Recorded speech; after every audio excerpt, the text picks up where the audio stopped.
think he's going to prove it. Is where I'm at. Like if now FanDuel's probably going to have an over/under on his goal total. If they came in at 49.5, do you feel confident that he hit the under or the over? I think the over.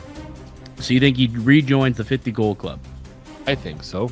I think so too, man. I think so too. And there's a lot of people out there that don't believe that's the case because Mitch Marner's the one who made it all happen. He's the one that sets him up. And it's true, but Max Domi's a pretty good passer as well. Matias Michelli is a great playmaker. One of those two guys are probably going to end up being on his wing. They'll be fine. Even William Nylander might get an opportunity to go up and play with him. Just about to say, like, you can't discount the idea of William Nylander playing on his line. Yes. Yeah. I think he'd be totally fine. I'm taking a peek at his numbers over the course of the last 3 years with and without Mitch Marner. And funny enough, you look at his numbers with Mitch Marner, his expected goals for with Mitch Marner is, Matthews' expected goals for is 54.93% without Marner. Marner without Matthews drops down to 47% without him. Now, granted, there are, factors that, there's reason for that. Usually when Marner's not with Matthews, he's usually playing more of a shutdown defensive role with John Tavares, so get more defensive zone starts. So there is that portion of it to consider. But, when you look at Austin Matthews, he's perfectly capable of scoring with or without Mitch Marner. It does not matter whether he's on the ice. Again, goals for while he's on the ice, 60%. Goals for with Mitch Marner, 63% without Mitch Marner. He's shown that he can score without him. So I don't know why everyone has this doubt that Matthews won't get it done, can't get it done. He's due for a down season. The down season was last year. And if he can get healthy, I think he'll get right back to being a 50-goal, 100-point captain, right in the mix for MVP again, and in the mix for Rocket, and all will be well with Austin Matthews. Well, that's it, right? I think, and we know Austin Matthews is totally capable of getting off to a blazing start, right? Yeah.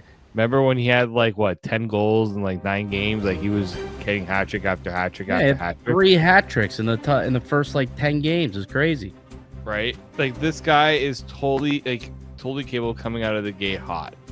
And I only have one hope, is that they don't use him as much on the penalty kill.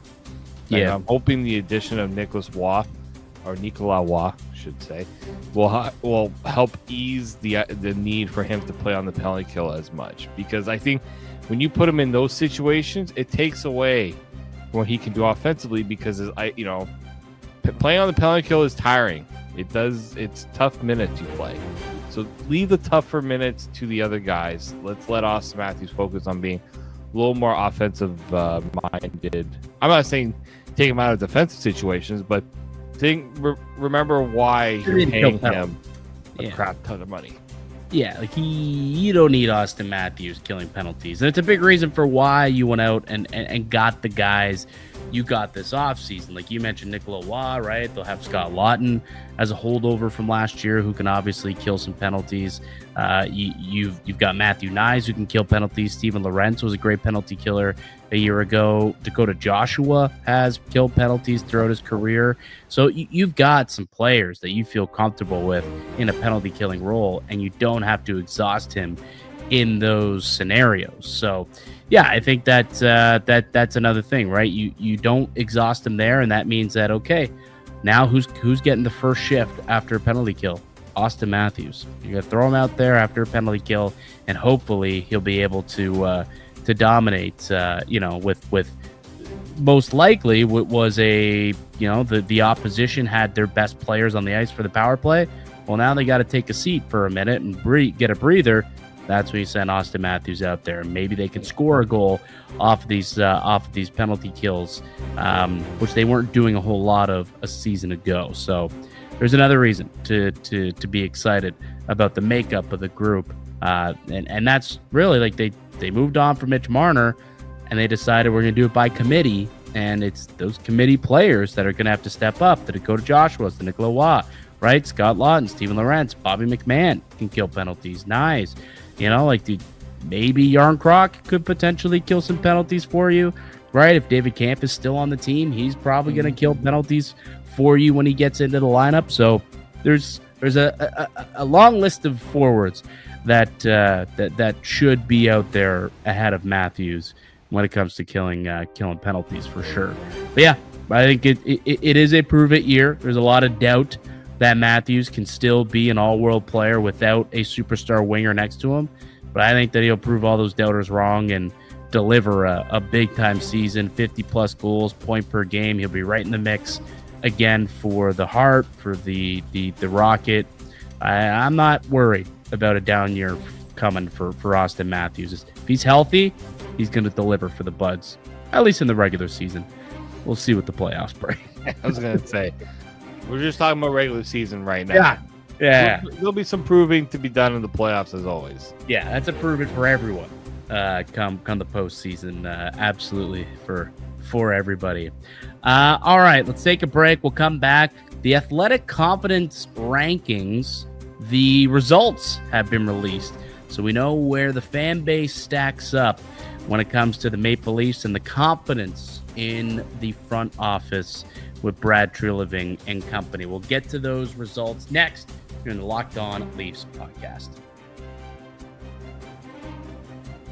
August 26th is officially FanDuel Futures Day, brand new holiday for football fans who live for bold predictions and preseason hunches.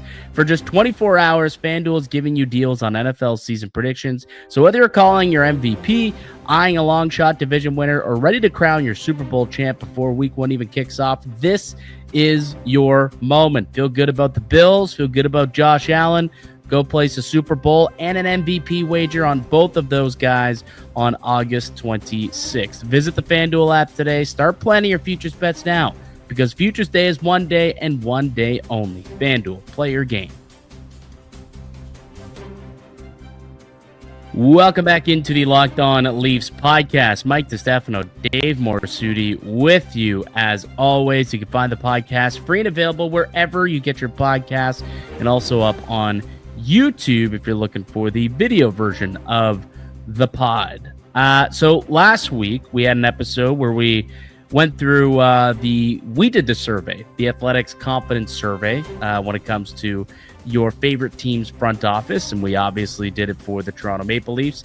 We were quite confident with the front office and what they've done over the last few years since Brad Treliving has taken over.